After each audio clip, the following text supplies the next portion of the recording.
നമസ്കാരം, ഞാൻ ഡോക്ടർ അനൂപ്, കിംസ് അൽഷിഫ ഹോസ്പിറ്റലിലെ റുമറ്റോളജിസ്റ്റാണ്.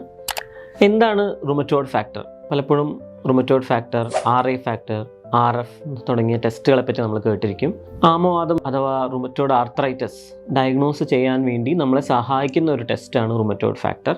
നമ്മുടെ ശരീരത്തിൽ തന്നെ ഉൽപ്പാദിപ്പിക്കുന്ന ഒരു ഓട്ടോ ആൻറ്റിബോഡിയാണ് റുമറ്റോയ്ഡ് ഫാക്ടർ കൊണ്ട് നമ്മൾ ടെസ്റ്റ് ചെയ്യുന്നത്. പലപ്പോഴും നമ്മൾ കാണാറുണ്ട്, ഒരു സിംറ്റം പോലും ഇല്ലാത്ത ഒരു റുമറ്റോയ്ഡ് ഫാക്ടർ പോസിറ്റീവായി വന്ന് നമ്മളെ അടുത്ത് അഡ്വൈസ് ചോദിക്കാറുണ്ട്.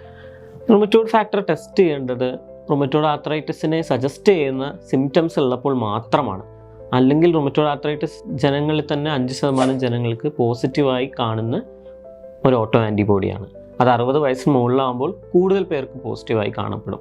കൃത്യമായി സിംറ്റംസ് ഉള്ളപ്പോൾ മാത്രമാണ് റുമറ്റോയ്ഡ് ഫാക്ടർ ടെസ്റ്റ് ചെയ്യേണ്ടതുള്ളത്. റുമറ്റോയ്ഡ് ഫാക്ടർ ഒരു റുമറ്റോളജിസ്റ്റിനെ കാണിച്ച് അതിന് തക്കതായ സിംറ്റം ഉള്ളപ്പോൾ മാത്രമാണ് നമുക്ക് റുമറ്റോയ്ഡ് ഫാക്ടർ ടെസ്റ്റ് ചെയ്യേണ്ടതുള്ളത്. ആത്യന്തികമായി റുമറ്റോയ്ഡ് ആർത്രൈറ്റിസ് ഒരു ക്ലിനിക്കൽ ഡയഗ്നോസിസ് ആണ്. ടെസ്റ്റുകൾ പലതും നമ്മളെ ആ ഡയഗ്നോസിസ് ചെയ്യാൻ സഹായിക്കുന്നു എന്നുള്ളത് മാത്രമാണുള്ളത്. അതുപോലെ തന്നെയാണ് റുമറ്റോയ്ഡ് ആർത്രൈറ്റിസ് ഒരു തവണ കണ്ടുപിടിച്ച് കഴിഞ്ഞാൽ ഇടയ്ക്കിടയ്ക്ക് റുമറ്റോയ്ഡ് ഫാക്ടർ ചെക്ക് ചെയ്ത് അത് മോണിറ്റർ ചെയ്യേണ്ട കാര്യമില്ല. റുമറ്റോയ്ഡ് ഫാക്ടർ ഡയഗ്നോസ് ചെയ്യാൻ വേണ്ടി മാത്രം ഉപയോഗിക്കുന്ന ഒരു ബ്ലഡ് ടെസ്റ്റാണ്. അത് മോണിറ്റർ ചെയ്യാൻ ആവശ്യമുള്ള ഒരു ടെസ്റ്റ് അല്ല. Thank you.